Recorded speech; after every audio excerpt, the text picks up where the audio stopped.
scolding. Wuthering Heights by Emily Bronte. Chapter 4. What vain weathercocks we are! I, who had determined to hold myself independent of all social intercourse, and thanked my stars that at length I had lighted on a spot where it was next to impracticable. I, weak wretch, after maintaining till dusk a struggle with low spirits and solitude, was finally compelled to strike my colours, and under pretence of gaining information concerning the necessities of my establishment, I desired Mrs. Dean, when she brought in supper, to sit down while I ate it, hoping sincerely she would prove a regular gossip, and either rouse me to animation or lull me to sleep by her talk. "You have lived here a considerable time," I commenced. "Did you not say 16 years?" "18, sir. I came when the mistress was married, to wait on her. After she died, the master retained me for his housekeeper." "Indeed!" There ensued a pause. She was not a gossip, I feared, unless about her own affairs, and those could hardly interest me. However, having studied for an interval with a fist on either knee, and a cloud of meditation over her ruddy countenance, she ejaculated, "Ah, times are greatly changed since then." "Yes," I remarked, "you've seen a good many alterations, I suppose?" "I have, and troubles too," she said. "Oh, I'll turn the talk on my landlord's family," I thought to myself. "A good subject to start. And that pretty girl widow, I should like to know her history, whether she be a native of the country, or, as is more probable, an exotic that the surly indigene will not recognise for kin."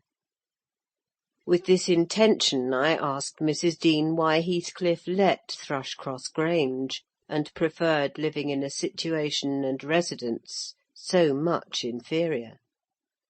"Is he not rich enough to keep the estate in good order?"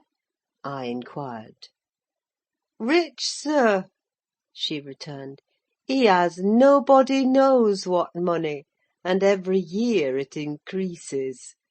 Yes, yes, he's rich enough to live in a finer house than this, but he's very near, close-handed; and if he had meant to flit to Thrushcross Grange, as soon as he heard of a good tenant, he could not have borne to miss the chance of getting a few hundreds more. It is strange people should be so greedy when they are alone in the world. He had a son, it seems." "Yes, he had one. He is dead." "And that young lady, Mrs. Heathcliff, is his widow?" "Yes." "Where did she come from originally?" "Why, sir, she is my late master's daughter. Catherine Linton was her maiden name. I nursed her, poor thing. I did wish Mr. Heathcliff would remove here, and then we might have been together again." "What! Catherine Linton?" I exclaimed, astonished. But a minute's reflection convinced me it was not my ghostly Catherine. "Then," I continued, "my predecessor's name was Linton?" "It was." "And who is that Earnshaw, Hareton Earnshaw, who lives with Mr. Heathcliff? Are they relations?" "No. He is the late Mrs. Linton's nephew." "The young lady's cousin, then?" "Yes, and her husband was her cousin also, one on the mother's, the other on the father's side. Heathcliff married Mr. Linton's sister." "I see the house at Wuthering Heights has Earnshaw carved over the front door. Are they an old family?" "Very old, sir; and Hareton is the last of them, as our Miss Cathy is of us. I mean, of the Lintons." Have you been to Wuthering Heights? I beg pardon for asking, but I should like to hear how she is. Mrs. Heathcliff, she looked very well and very handsome, yet, I think, not very happy. Oh dear, I don't wonder. And how did you like the master? A rough fellow, rather, Mrs. Dean. Is not that his character? Rough as a saw-edge and hard as a whinstone. The less you meddle with him, the better. He must have had some ups and downs in life to make him such a churl. Do you know anything of his history? It's a cuckoo's, sir. I know all about it, except where he was born, and who were his parents, and how he got his money at first. And Hareton has been cast out like an unfledged dunnock. The unfortunate lad is the only one in all this parish that does not guess how he has been cheated. Well, Mrs. Dean, it will be a charitable deed to tell me something of my neighbours. I feel I shall not rest if I go to bed, so be good enough to sit and chat an hour. Oh, certainly, sir. I'll just fetch a little sewing, and then I'll sit as long as you please. But you've caught cold. I saw you shivering, and you must have some gruel to drive it out. The worthy woman bustled off, and I crouched nearer the fire. My head felt hot, and the rest of me chill. Moreover, I was excited almost to a pitch of foolishness through my nerves and brain. This caused me to feel not uncomfortable, but rather fearful, as I am still, of serious effects from the incidents of to-day and yesterday.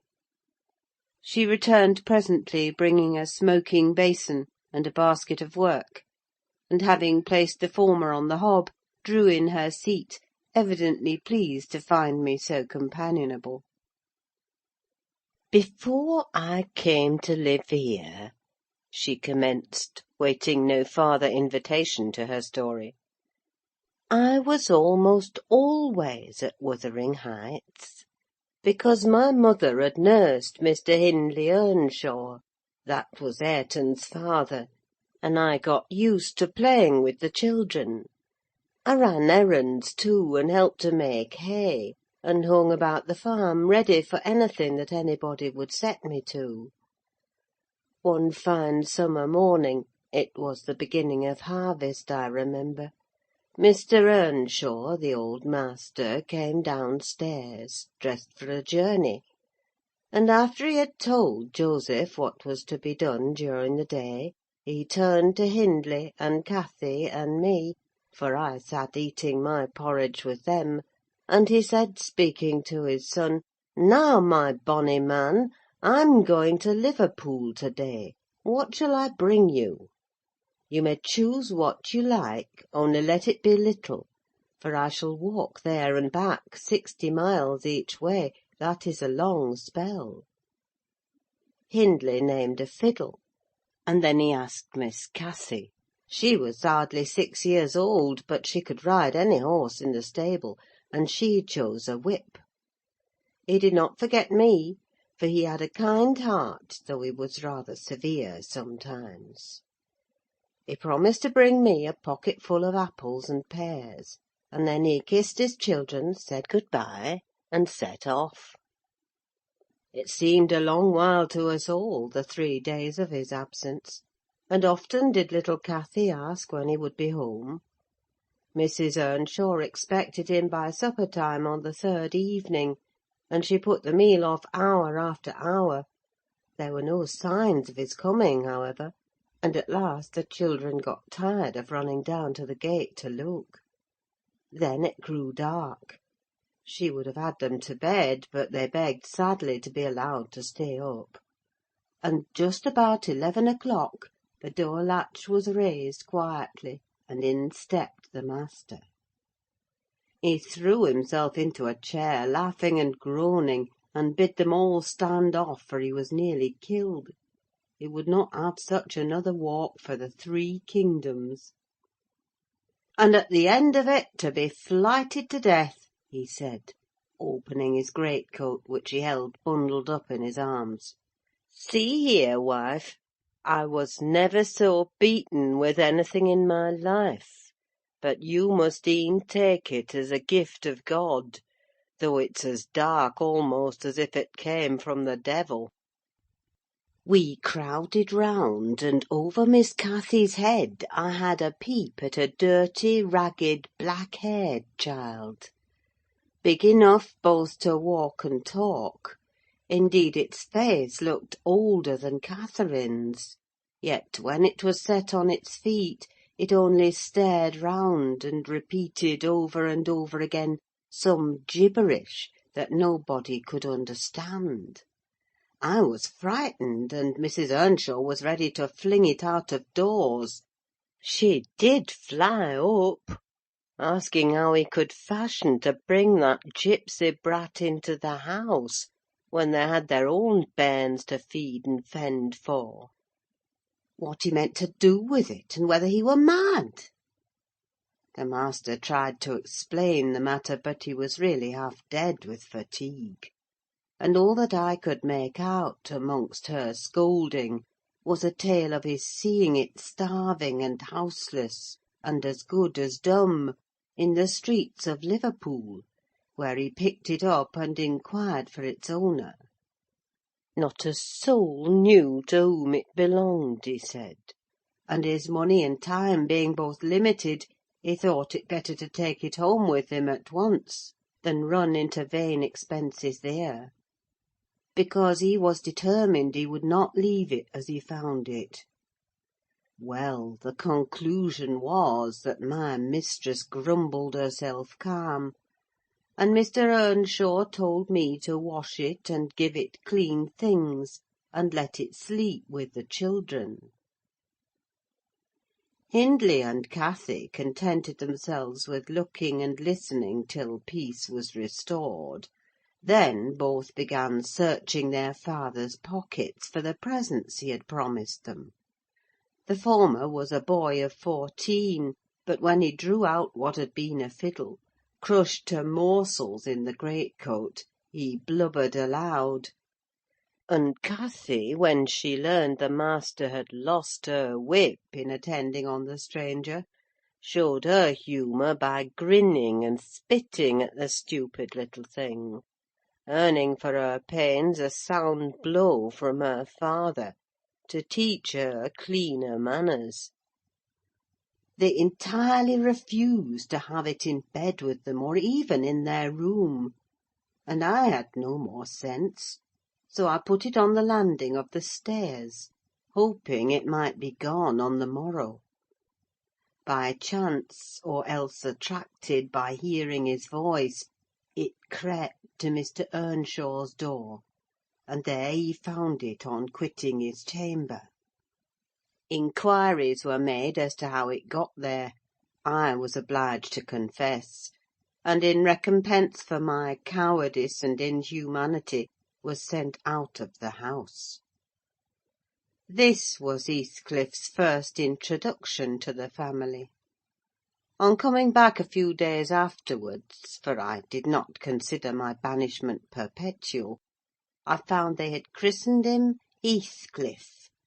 It was the name of a son who died in childhood, and it has served him ever since, both for Christian and surname. Miss Cathy and he were now very thick, but Hindley hated him, and to say the truth, I did the same, and we plagued and went on with him shamefully, for I wasn't reasonable enough to feel my injustice, and the mistress never put in a word on his behalf when she saw him wronged. He seemed a sullen, patient child, hardened, perhaps, to ill-treatment. He would stand Hindley's blows without winking or shedding a tear, and my pinches moved him only to draw in a breath and open his eyes, as if he had hurt himself by accident, and nobody was to blame. This endurance made old Earnshaw furious, when he discovered his son persecuting the poor fatherless child, as he called him. He took to Heathcliff strangely, believing all he said. For that matter, he said precious little, and generally the truth, and petting him up far above Cathy, who was too mischievous and wayward for a favourite. So, from the very beginning, he bred bad feeling in the house, and at Mrs. Earnshaw's death, which happened in less than 2 years after, the young master had learned to regard his father as an oppressor rather than a friend, and Heathcliff as a usurper of his parents' affections and his privileges; and he grew bitter with brooding over these injuries.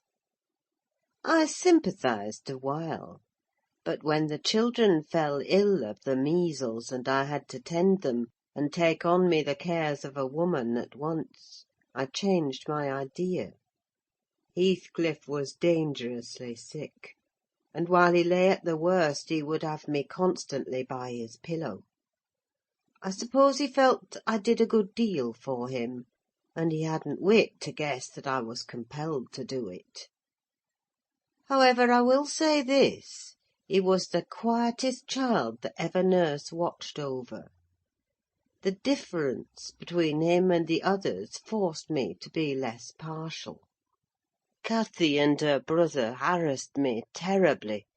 He was as uncomplaining as a lamb, though hardness, not gentleness, made him give little trouble. He got through, and the doctor affirmed it was in a great measure owing to me, and praised me for my care.